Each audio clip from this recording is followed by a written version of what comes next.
I think original ideas only come through getting new perspectives or having a perspective that you already have, right?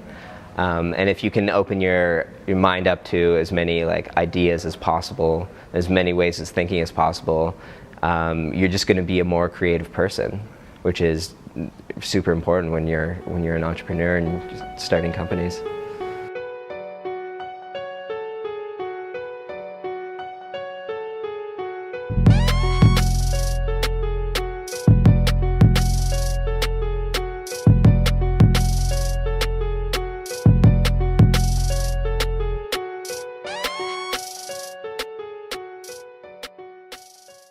Moving to San Francisco was an incredible experience for me in multiple ways.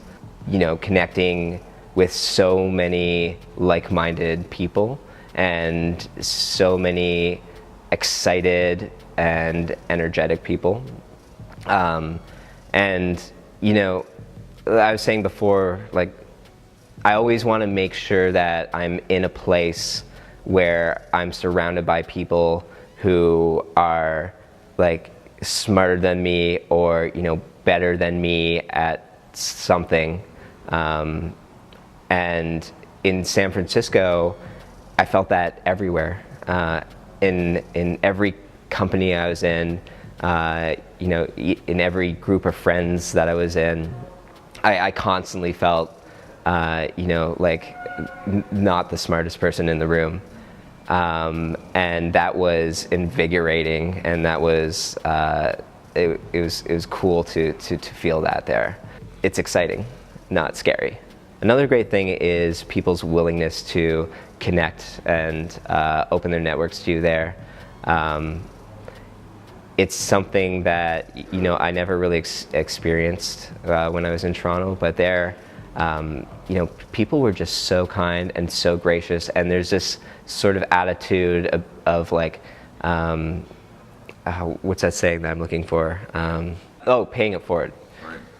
So in San Francisco, there's definitely this mentality of paying it forward and, you know, having and cultivating a strong community, and that's very important there.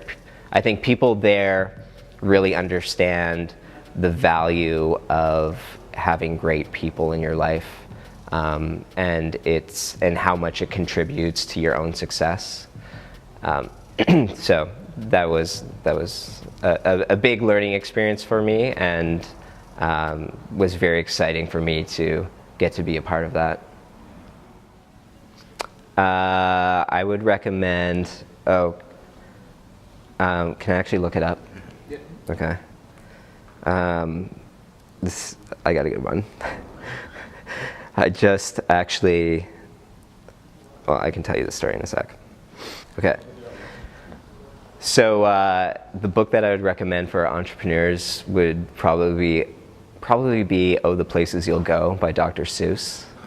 Yeah, I actually recently just gave this book as a gift to a friend of mine who's starting his own company.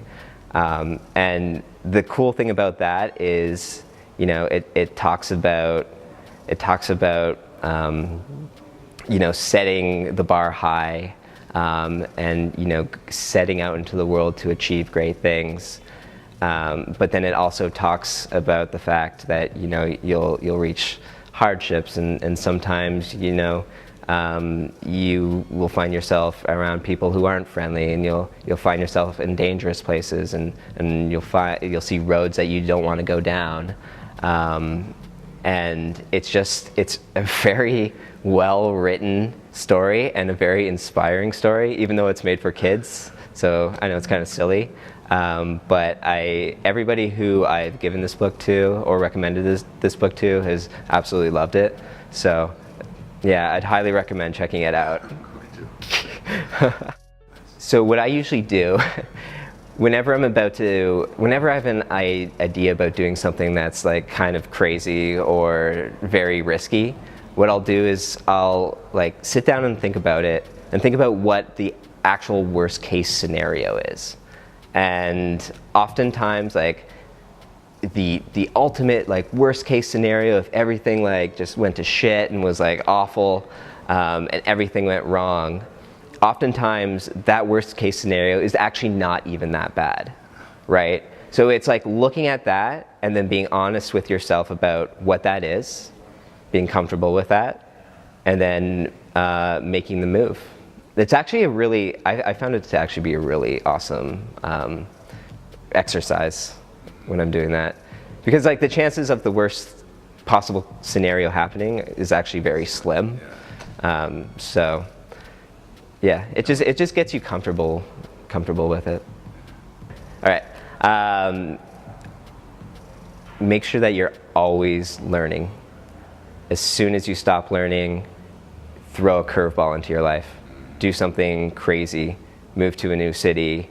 Like, go, like, make new friends. Just do something that you wouldn't normally do to give yourself a fresh sort of view on reality. And don't get caught up in kind of your own little bubble, and don't get comfortable. Because, you know, what's that saying? Like, as soon as you're not learning, you're dying. Or as soon as you're not growing, you're dying. And from what I've seen and experienced, that's 100% true.